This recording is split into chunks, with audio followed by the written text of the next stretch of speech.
Beautiful wildflowers. Beautiful, gentle, natural smells. Really enjoying this spot here. Hey guys, Canary and Caged.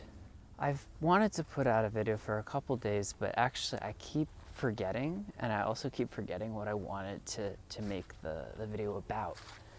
And I found that really interesting. My mind was almost like blocking out.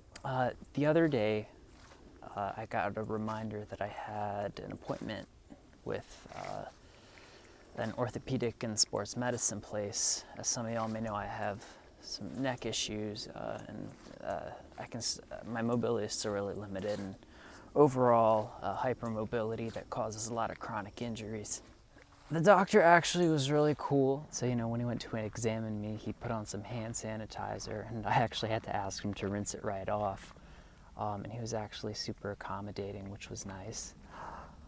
Oh, look. It's a little turtle. Oh my god. It's dug a hole, and I think it's laid some eggs. Hey, dude. Have a nice day.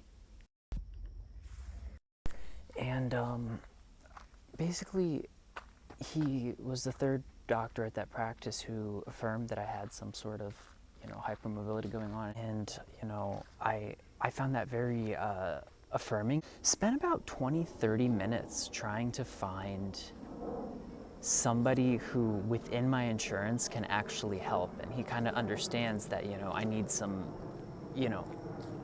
very sort of specific and guided and delicate work.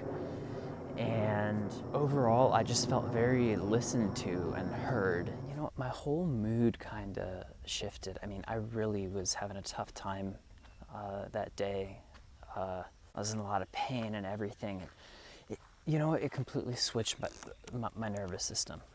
And it just really drove home. It's that human contact, because sometimes it's the last thing we want, but it's important. Chronic illness can be super isolating, especially so when you have literal sensitivities to sometimes what feels like the whole world. Oops, spider, excuse me.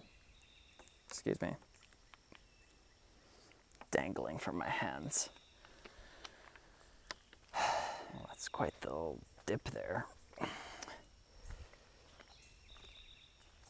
And,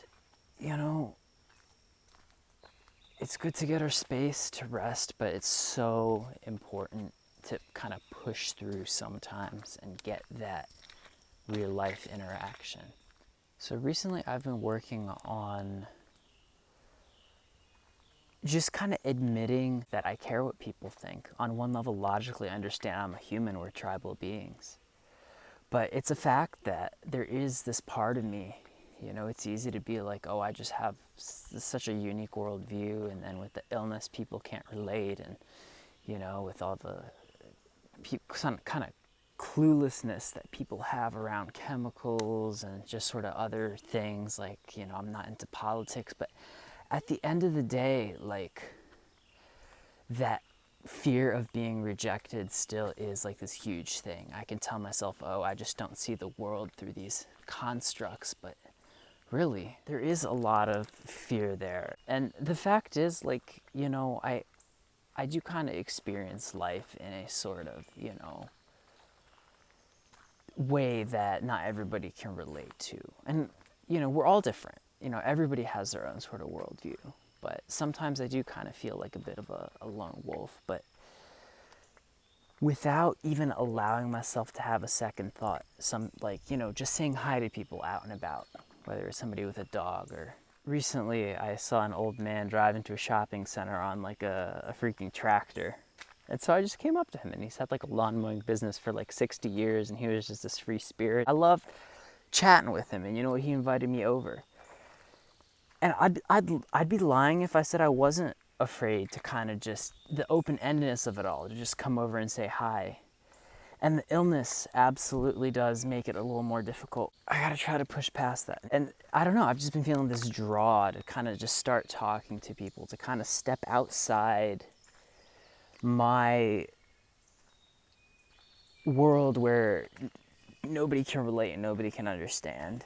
It's so important to just find those places that we who we can connect. And it really comes down to just being vulnerable and open. And so I guess that's my message for today.